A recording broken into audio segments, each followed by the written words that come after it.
السلام علیکم ورحمۃ اللہ وبرکاتہ۔ بسم اللہ الرحمن الرحیم۔ جب ریان کی آنکھ کھلی تو منہا بیڈ پر نہیں تھی۔ ریان نے آنکھیں مسلتے ہوئے ٹائم دیکھا تو 9 بج رہے تھے۔ وہ اٹھ کر بیٹھا اور بالوں میں ہاتھ پھیرنے لگا۔ اتنے میں منہا واش روم سے باہر آئی تھی، گیلے بالوں کو ٹاول میں لپیٹے ہوئے۔ منہا نے ٹاول سے بال آزاد کیے اور انہیں خشک کرنے لگی، جن میں سے پانی ٹپک رہا تھا۔ ریان نے ایک نظر اس کی طرف دیکھا اور بیڈ سے اتر کر باتھ روم کی طرف بڑھا۔ اوش! منہا نے اپنے بال جھٹکے سے پیچھے کیے تو ریان کی آواز پر وہ پلٹی تو وہ اس کے پیچھے اپنے منہ پر ہاتھ رکھے کھڑا تھا۔ ریان جو منہا کے پیچھے سے گزر رہا تھا تو منہا کے گیلے بال اس کے منہ پر کسی تھپڑ کی طرح لگے تھے۔ کیا کر رہے ہو تم میرے پیچھے؟ وہ اپنے بال آگے کرتے ہوئے بولی۔ اتنی زور سے میرے منہ پر مارے تم نے اپنے بال؟ وہ اپنی آنکھ مسلتا ہوا بولا۔ تو کس نے کہا تھا میرے پیچھے آنے کے لیے؟ وہ منہ بسورتی ہوئی بولی۔ ایک تو مجھے اتنی زور سے مارا اور اوپر سے سارا الزام بھی مجھ پر ڈال رہی ہو۔ وہ غصے سے بولا، میری کوئی غلطی نہیں۔ وہ صفائی سے مکر دی۔ لگتا ہے تمہارے بال کی شہادت میرے ہاتھ سے لکھی ہے۔ خبردار، جو میرے بالوں کے بارے میں کچھ بھی بولا تم نے، میں اپنے بالوں کے بارے میں ایک لفظ بھی برداشت نہیں کر سکتی۔ آئی لو مائی ہیئر، وہ اتراتے ہوئے بولی۔ ہاں، اب دوبارہ لگے میرے منہ پر، پھر بتاتا ہوں۔ اس نے منہا کے کندھے سے اس کا دوپٹہ اتارا اور اپنا گیلا منہ صاف کرنے لگا، جو منہا کے بالوں کی وجہ سے گیلا ہوا تھا۔ ادھر دو میرا دوپٹہ۔ وہ اپنے دوپٹے کے ساتھ زیادتی برداشت نہیں کر پائی اور ہاتھ پاؤں چلانے لگی۔ ریان بھی اس کی پرواہ کیے بغیر اپنا کام جاری رکھے ہوئے تھا اور آخر میں اسے دوپٹہ پکڑایا۔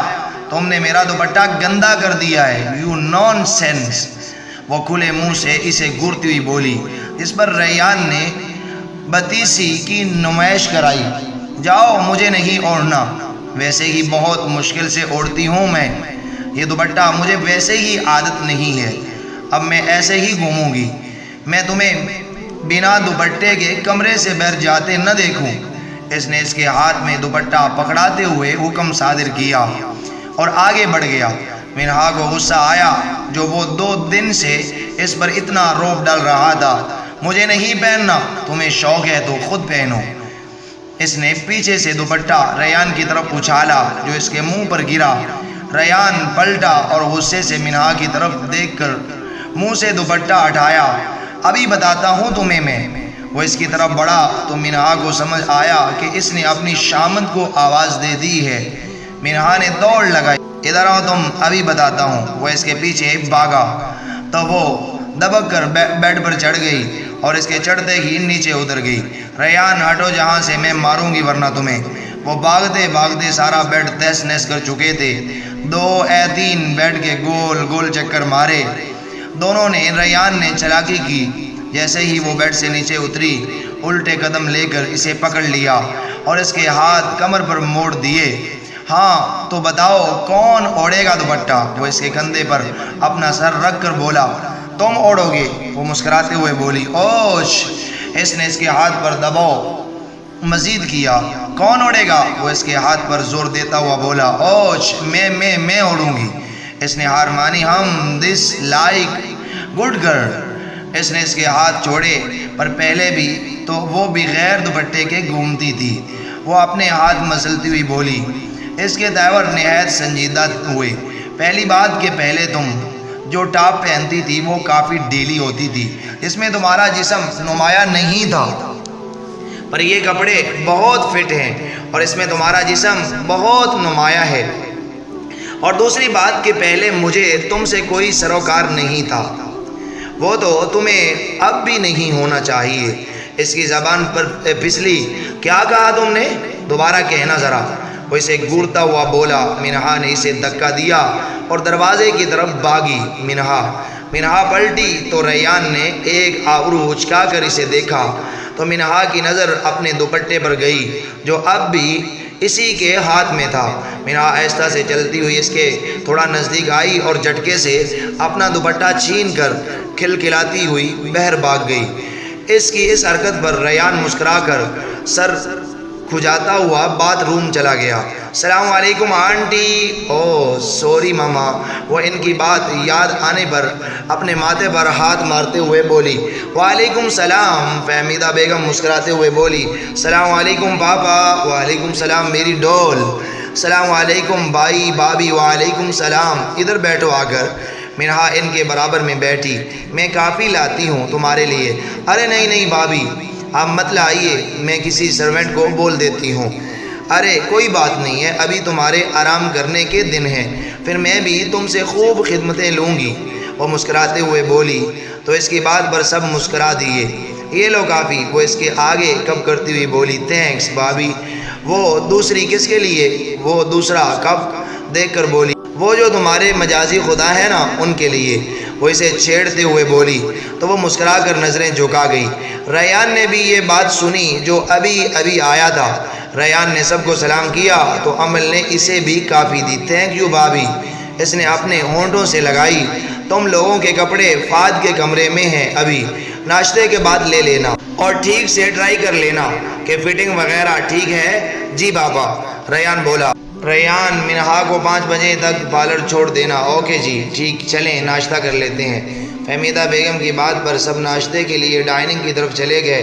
حیدر صاحب نے بہت بڑی ولیمہ کی دعوت ارینج کی تھی۔ شہر کے سب سے بڑے لوگوں کو بلایا گیا تھا، پر مشک کے پاپا نے نہ شادی میں اور نہ ولیمے میں شرکت کی تھی۔ یہ لاہور کا بہت بڑا شادی ہال تھا، گرین پیلیس، جو بہت خوبصورتی سے سجا ہوا تھا۔ بہت خوبصورت سٹیج بنایا گیا تھا جو کہ مختلف کلر کے پھولوں اور لائننگ سے سجا ہوا تھا۔ ریان اور منہا سٹیج پر موجود تھے۔ ریان نے بلیک کوٹ پینٹ پہنا ہوا تھا، بال جیل لگا کر سیٹ کیے ہوئے تھے اور اس کا فیئر کلر بلیک سوٹ میں کھل رہا تھا اور ڈمپل بھی نمایاں تھا۔ منہا نے پرپل میکسی پہنی تھی جو نہایت ہی حسین تھی، جس کے دوپٹے کے کناروں پر پنک کلر کا ہلکا کام تھا جبکہ میکسی پر تھوڑا ہیوی کام تھا۔ اس نے ڈائمنڈ کی جیولری پہنی ہوئی تھی اور اس کے بالوں کو اسٹالر باندھ کر کھلا چھوڑ دیا گیا تھا۔ کچھ کٹے ہوئے بال اس کے چہرے پر بھی تھے اور ہلکا میک اپ اور وہ بالکل سب آنکھوں والی ڈول لگ رہی تھی۔ سٹیج کے ایک سائیڈ پر منہا کے پاپا، ماما، دعا، پھپھو اور منہا کے دوستوں کے ساتھ ریان کی فیملی کھڑی تھی اور دوسری سائیڈ پر خضر، دانش اور احتشام کھڑے تھے۔ مہمان باری باری دونوں کو مبارکباد اور گفٹ دینے کے لیے سٹیج پر آ رہے تھے۔ ولیمے کا اختتام ہوا اور سب اپنے اپنے گھروں میں چلے گئے۔ ریان لوگ بھی گھر آ چکے تھے۔ ریان واش روم میں کپڑے چینج کرنے گیا ہوا تھا جبکہ منہا ڈریسنگ کے سامنے اپنی جیولری اتار رہی تھی۔ کھٹ کھٹ کھٹ کھٹ ریان واش روم سے باہر آیا تھا کہ کمرے کا دروازہ بجا تو ریان دروازے کی طرف چلا گیا۔ ریان یہ کھانا ہے، تم دونوں کھا لو، ولیمے کی وجہ سے دونوں نے ٹھیک سے کھایا نہیں ہوگا۔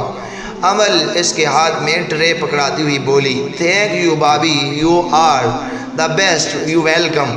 وہ مسکراتے ہوئے واپس چلی گئی اور ریان بیڈ پر آ کر کھانا نکالنے لگا۔ منہا چینج کرنے چلی گئی۔ 10 منٹ میں باہر آئی تو ریان کھانے میں مگن تھا۔ منہا اسے گھورتی ہوئی بیڈ پر آئی۔ کیا ہے، ایسے کیوں دیکھ رہی ہو؟ مجھے نہیں کھانا۔ وہ منہ بناتا ہوا بولا تمہیں شرم نہیں آتی؟ مجھے کوئی لفٹ نہیں، اکیلے شروع ہو گئے ہو۔